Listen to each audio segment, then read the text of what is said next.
Hey out there, this is Kevin Strong with Strong Jacobs and Associates, and today is December 31st, 2020. It is a Thursday, and it is also New Year's Eve. So once again, thank you for spending some time with me. I have some stats that I want to share with you regarding this recent stimulus package that was just passed, some of the government pork and waste that's contained in it, talk a little bit about banking, and then automation. So without further ado, let's get into some of the news. Before I do that, I hope you notice that the quality, hopefully, of this video is a lot better, and the audio as well. I ordered some more lighting, so hopefully I will be able to deliver a better, consistent product for you guys in terms of my video. So without further ado, and this is not slighting women or anything like that, but part of the pork, this is supposed to be helping the public, right? People who are really in need. Here's some of the government waste that's contained in this second stimulus bill.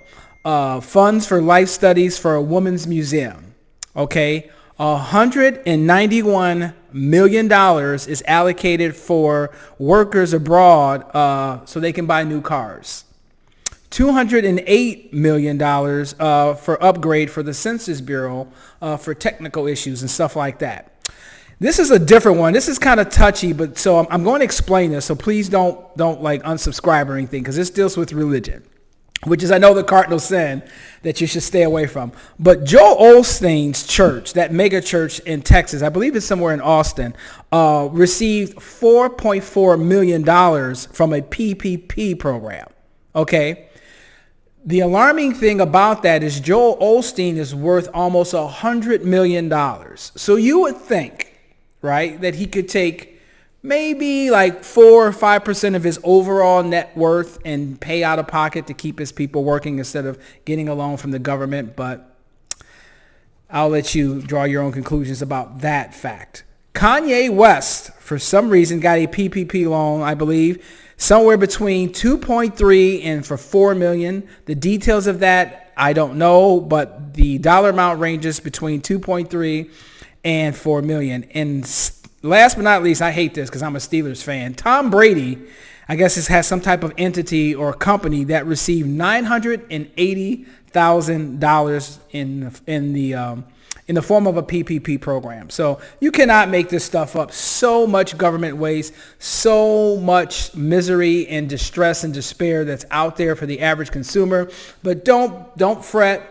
They passed the $600. You're going to get that. And if you amortize that over 365 days, that gives you a whopping $1.64 per day. So enjoy and take your significant other to Hawaii. All right, here's some more news. 35 million estimated to be living in poverty, right? 300 billion trade deficit in China. So that's our trade deficit with China. So much for a new trade deal. That trade deficit between us and China is just going up every day. Food stamp recipients. 45 million people are estimated to be receiving food stamps, and 12 million facing evictions from past due rent. And the average person now is behind on their rent about $5,800. And 70% of people are finding themselves relying more on credit cards now than they did in previous year. I don't think that's really a big stat, because obviously, I mean, it's a big stat, but in terms of the pandemic, the unemployment, which the number came in today at 735,000. So I'm not surprised that people are going to have to rely on things like credit cards once they deplete their savings and emergency funds and things like that. But it's still alarming that that large percentage of people are still relying on credit cards more and more. And finally, last but not least, automation, as I've said, is continuing to eat away at the labor force, is replacing low-skill work. I'm not saying that to say that I don't value manual labor or low-skill workers, but clearly automation is taking over. And just think about everybody who's old enough to remember Blockbuster, when you used to go inside and you have to rent those tapes, and if you didn't bring it back or rewind the tape, they charge you a fee for that. And when that started to transition to digital and CDs and Blockbusters slowly start to implode, they tried to entice, the person to come in the store when they start loading all those damn stores up with candy, if you guys remember that stuff, right? So now we're at Redbox. And now Redbox is offering a free online streaming service. So once again, this is an automation thing.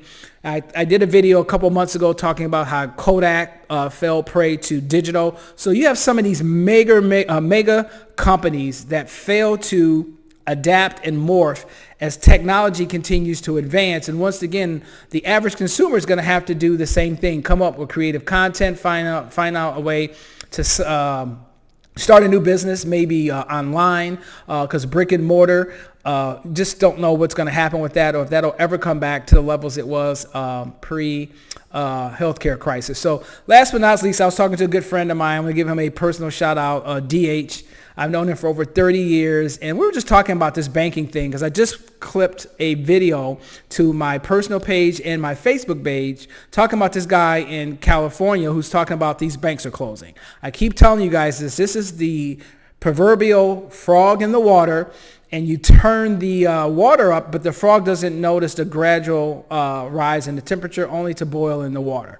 So they're systematically closing these branches, limiting access. You have to set up an appointment if you want to go inside the branch, and they're all predicating all of this for the health and welfare of the average citizen.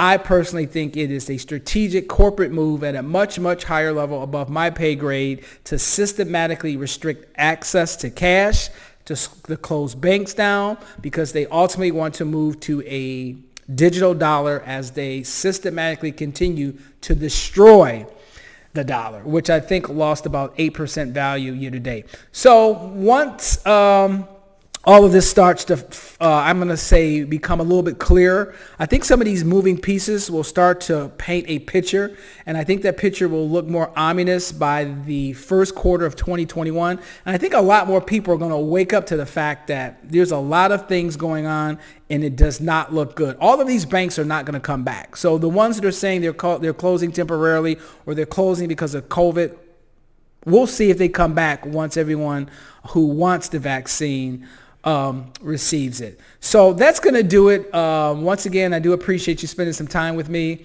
You know my motto, please pay down your debt before your debt gets a hold of you. And my simple company tagline, consumer and business debt relief. And I'll see you in the next video.